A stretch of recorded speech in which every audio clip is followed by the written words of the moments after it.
जे वारिस दी उहे असली पत्नी बनी। लेकिन तू कहाँ माई बने वाला बाड़ू? जब उनकर पता चली तू झूठ बोले तारू त अपन नहीं तो अपन बच्चा के तो सोच का जीवन होई ओकर। हम सिटी हॉस्पिटल में नर्स हैं। टीना माई ना बन सकेली। उ त हम कुछ पैसा के लालच में टीना के रिपोर्ट बदल ले रहनी। हम रोवा के असली रिपोर्ट भी दे देम।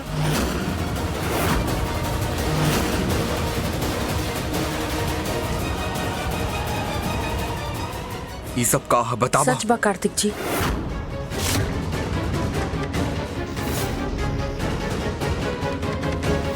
हमार विश्वास सही रहे। हमार दिल कहत रहे कि रवा निर्दोष रही, कि रवा कबो भी हमार अलावा कोनो औरत से संबंध ना रख सकेनी। ये सब टीना के झूठ रहे कार्तिक जी, झूठ रहे। वो हम दोनों के दूर करे के चाहत रही।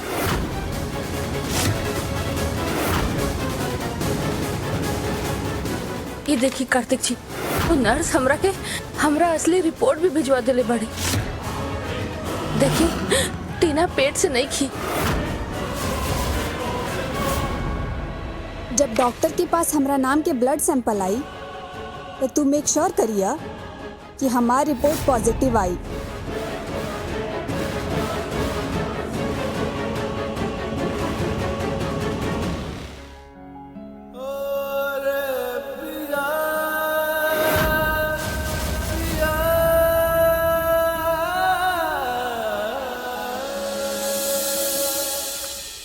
एक बात और बा सरपंच जी,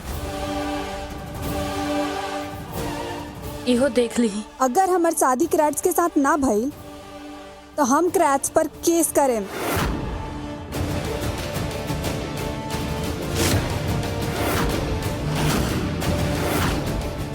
ये औरत नहीं, औरत के नाम पे कलंक भी आई।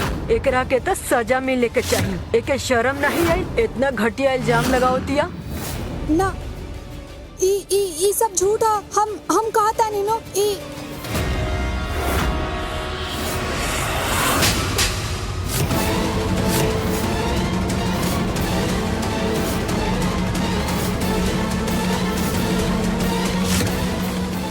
कुछ करे के बाकी बा।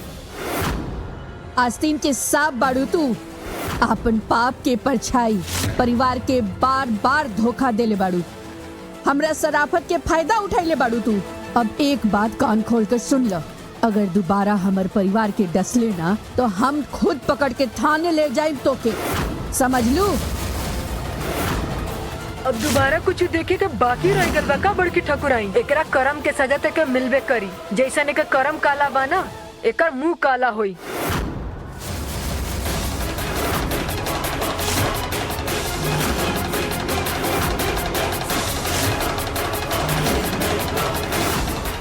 तहार चाल रहा नु वैष्णवी। तारा सब केहू के सामने हमरा के ह्यूमिलिएट करे के रहे, यही से तू सब केहू के सामने ड्रामा कैलू। ना टीना, आज तक हम तहरा के तहार हर गलती पे माफ कैनी है। हम तहरा के बहुत मौका देनी है और हम तो सपना में भी ना देख सके नहीं केकरो के अपमानित होकर। हमरा के तहार सच्चाई कल रात के ही पता चल गई रहे।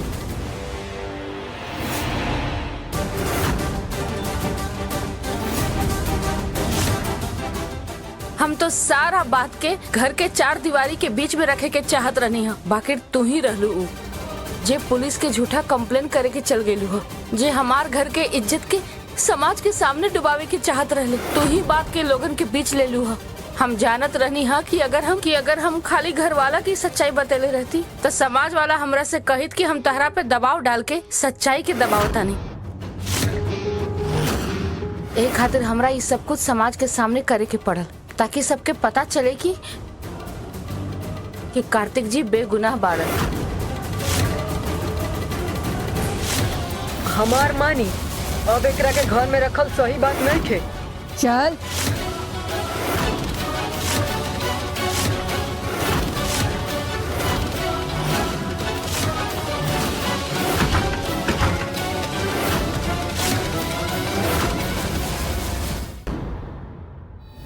तू एकदम सही कैलू बेटी।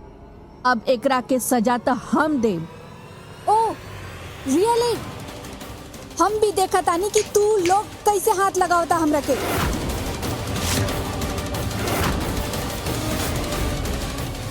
पकड़ एकरा के, पकड़। छोड़ा, क्या करत तारू तू लोग? तोहरा जैसन लड़की के माथे पर सिंदूर ना कालिक लगे के चाहिए। जल्ले के आओ ना कालिक। ना ना, छोड़ा।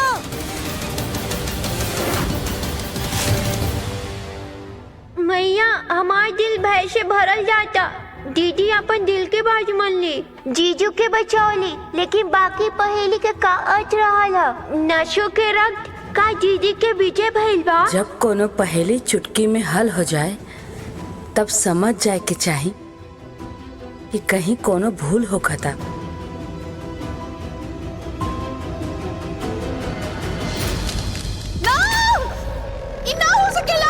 शांत कालवाहिनी, शांत। ऐसे न अवस्था में हम कैसे शांत रह सके नी देवी? हमार शरीर अभी तक पूर्ण रूप से मुक्त नहीं के भइल। एकर अर्थ तो ये भइल ना कि वैष्णवी गलत चुनाव कैले बिया ना। मुक्ति के इतना समीप आके हम फिर से पत्थर के नहीं बदल चाहत देवी। देवी रउआ मुक्त नहीं भइल काहे कि वैष्णवी अपन कार्य अभी पूरा नहीं कैले। अब तक जौन भइल बा ओकर हमार दिहल गई कार्य से कौनो संबंध नहीं खे। ई तो वैष्णवी के जीवन के समस्या रहे जो सफलता पूर्वक सुलझा ले बाड़ी। कार्य पूरा ना भइल ना, हमार खेल तो अब शुरू हुई। वैष्णवी के अंत के आरंभ अगले 24 घंटा में वैष्णवी के जीवन के इतना भाग हुई कि वो अगले 7 तक का 70 जन्म तक भी ना समेट पाई।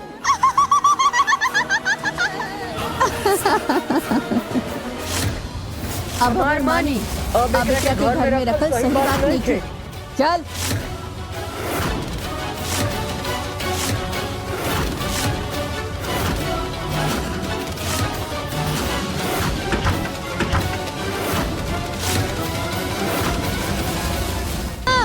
छोड़ा, छोड़ा। का करत तारा लगन? तानी के ना छोड़े, हम बोल तानी। ना ना ना, हम कहता नहीं ना। ना ना ना ना ना ना ना।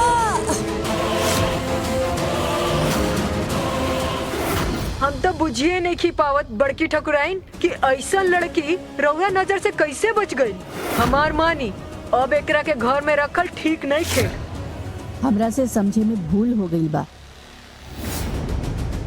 लेकिन ये भूल के हम आज ही सुधारब। उर्वशी, एकरा कमरा में जा और सामान उठा के ले आवा। अभी घर में ना रुक सकेले। ना दादी, दादी प्लीज, दादी प्लीज, दादी हमरा के घर से ना निकाली। ऐसा अगली बार कबो ना होई। प्लीज हमरा के माफ कर दी दादी। माफी मांगे वाला काम कैले बाड़ू, जौन माफी मांगा तारू।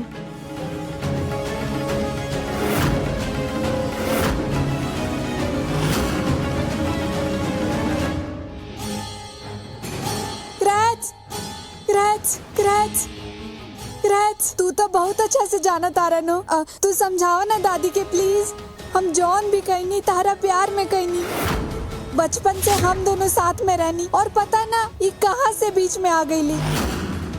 पर शायद ये बात के हम एक्सेप्ट ना कर पाईनी, यही से गुस्सा में हम इस सब का देनी। I am so sorry क्रैच, please हमरा के माफ कर दे। तोहरा के प्यार के मतलब ना बाटे टीना, तब प्यार कैसे हो जाई? जब हम केहू से प्यार करी जाता ओकर बुरा कबू सोच न सकेली जा। हमरा शक बाकी तू खुद के छोड़ के और केहू के बारे में, ओकर भलाई के बारे में सोचले रह तू। और तू अब तक जौवन कुछ कैले बाड़ू हमार साथ और हमार परिवार के साथ और ई घर के साथ, तो के कब के धक्का मार के घर के बाहर निकाल देवे के चाहत रहे।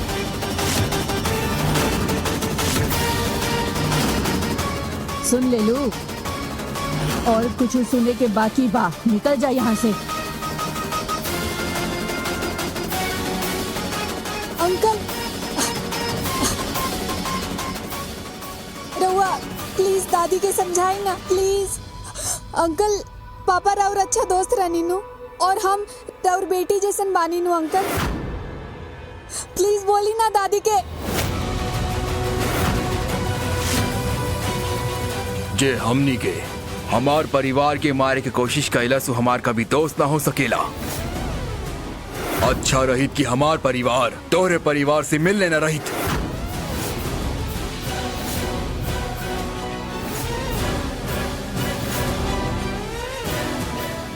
हमरा के माफ कर दी। आई नो हमरा से बहुत बड़का गलती भइल बा। गलती?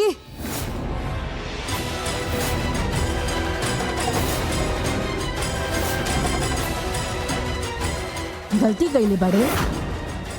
अपन बहन के सुहाग छीने के कोशिश कैले बाड़ू, अपराध कैले बाड़ू, ये गलती बा? सबके बार बार धोखा देले बाड़ू, ये गलती बा? कार्तिक के ऊपर झूठा इल्जाम लगैलू, ओकरा के जेल भेजे के कोशिश कैले बाड़ू, ये गलती है? पेट से हो बोल के इतना बड़का धोखा देले बाड़ू, ये गलती बा टिनिया? ये घर में तू ना रह सकेली। इन सब के बाद भी कौन मुंह से माफी मांगत आरू टिनिया?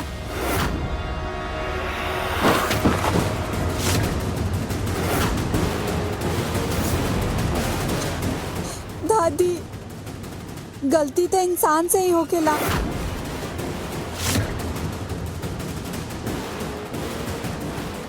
आंटी आंटी रउआ रोकी ना दादी के। रउआ काहे कुछ नहीं की बोलत। आंटी सब वैष्णवी के सपोर्ट में बा, रउआ ओकरा फेवर में कैसे बोल सकतानी? उ रउआ बेटा के जेल भेजले बिया, रउआ ओकरा के इतना आसानी से माफ कैसे कर सकतानी आंटी?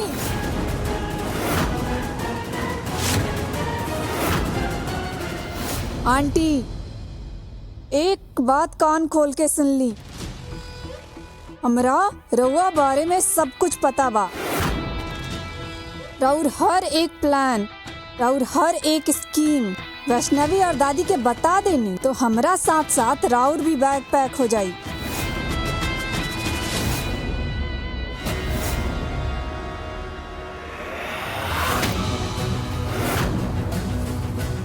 वैष्णवी तू नहीं को जानत की? हम सब जाने नहीं टीना,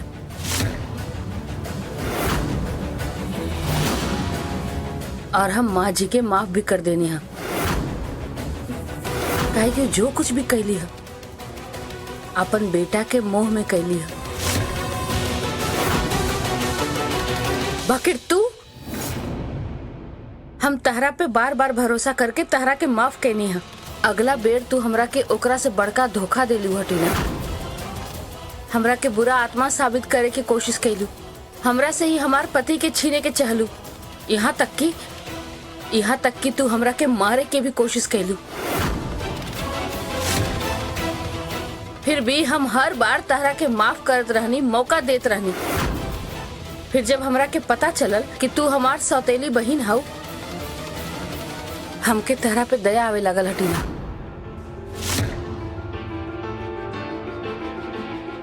बाकी अफसोस कि तहरा के तो परिवार के मतलब ही नहीं के पता, तभी तक बिना कुछ सोचे समझे तो खाली हमरा ही ना हमार पूरा परिवार के नुकसान पहुंचौलू है।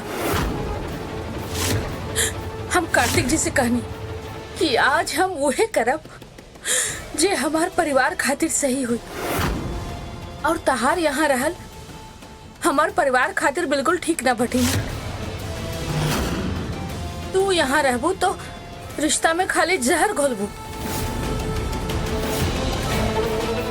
इधर तहरा के पता बा, एक बार खातिर तू अगर हमार साथ भी गलत करतू ना तो हम तहरा के हर बार माफ करे के तैयार रहनी। बाकी तू हमार कार्तिक जी के नाम खराब करे के कोशिश कैलू, उनका जेल भेजे के धमकी देलू तू। हमार पूरा परिवार के नाम पे कलंक लगावे की कोशिश कैलू।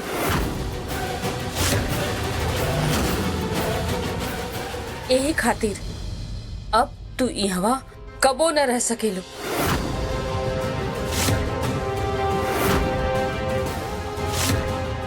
सुन ले ले अपन पाप की चिट्ठा। और कुछ सुने के बाकी बा? निकली घर से, चल।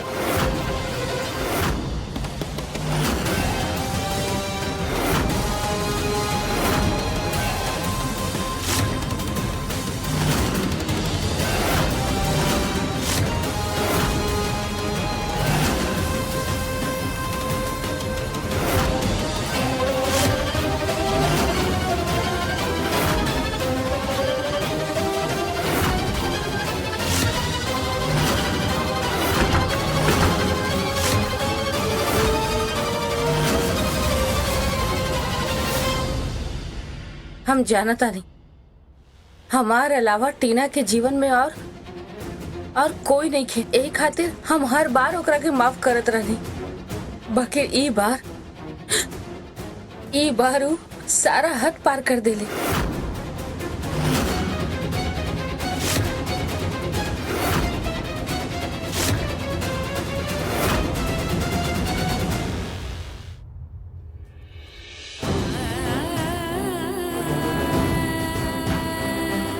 तू कुछ गलत ना कहलू वैष्णवी, तू सही बाड़ू। वैष्णवी, भूल तो हमनी से भइल बा बिटिया। तोहरे विश्वास के तोड़ले बनी जा।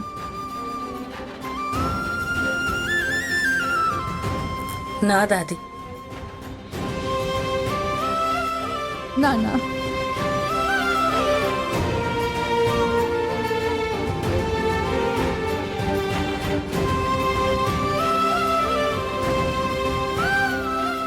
अब हमनी के चलत नहीं जा। हम खून के ऊपर हम अपन दिल के बात के चुननी है। का पहेली में यह काम लिखल रहे? फिर तो हम जीत गई नी ना। तभी तो सब ठीक बा, कोई पत्थर ना बनल। भैया, यह काम है, बस ये खत्म हो। अब पहले ही हम बच्चा के खातिर अपन पूरा परिवार के बहुत दर्द दे चुका नहीं। बाकी ई काम अगर हो गई था, हमार घर में भी बच्चा के किलकारी गूंजी।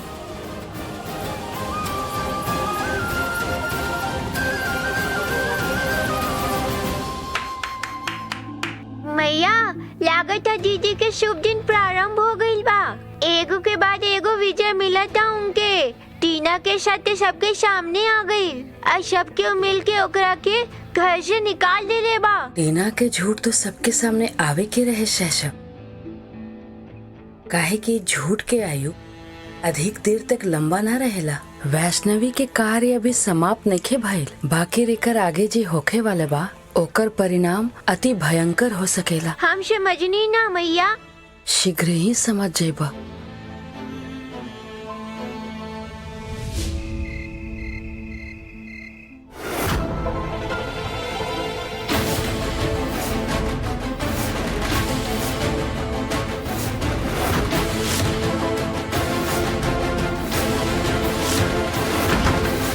हम तहरा के ना छोड़े वैष्णवी। इतना आसानी से हम हार नहीं की सकत। आज ना तक कल अपन इंसल्ट के बदला हम लेके रहें।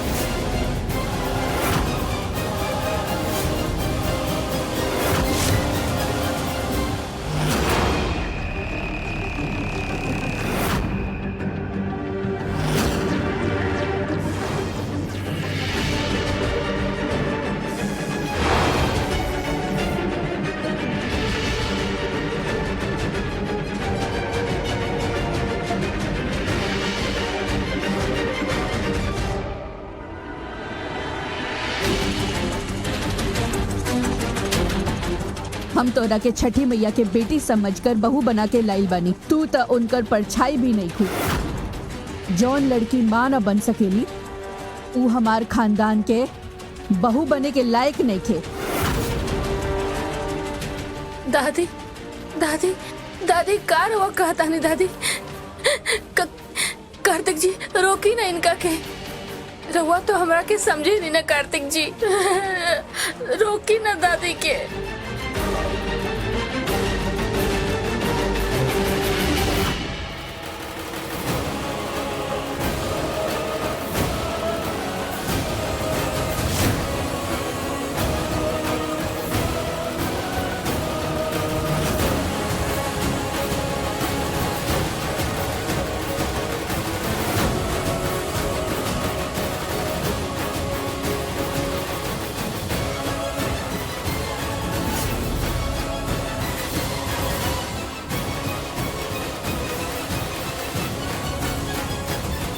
दिमाग खराब रहे कि हम वैष्णवी से शादी कई नहीं। ऊ तो हमरा के बच्चा भी ना दे सकेले, लेकिन तू हमार हर ख्वाहिश पूरा कर सकेलू टीना। यही से आज से तू हमार पत्नी बाड़ू।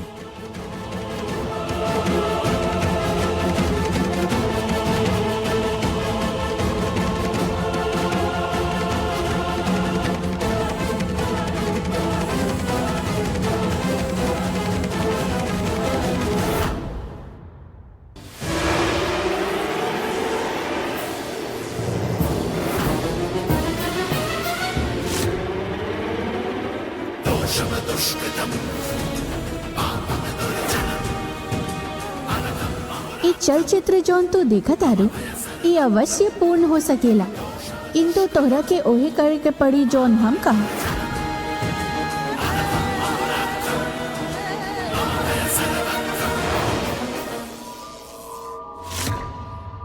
कमल देखा तारू तोहरा के एके नष्ट करे के पड़ी।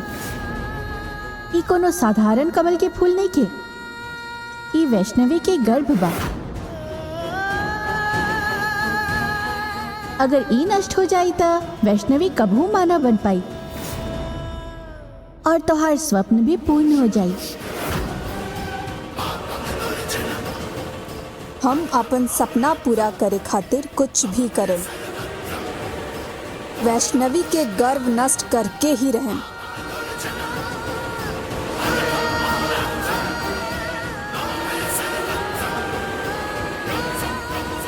वैष्णवी अब तू हमार ई चाल से बच के दिखा।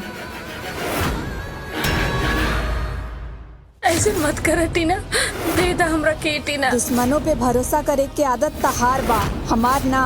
अभी तारा कबो ना मिली, कबो ना। ना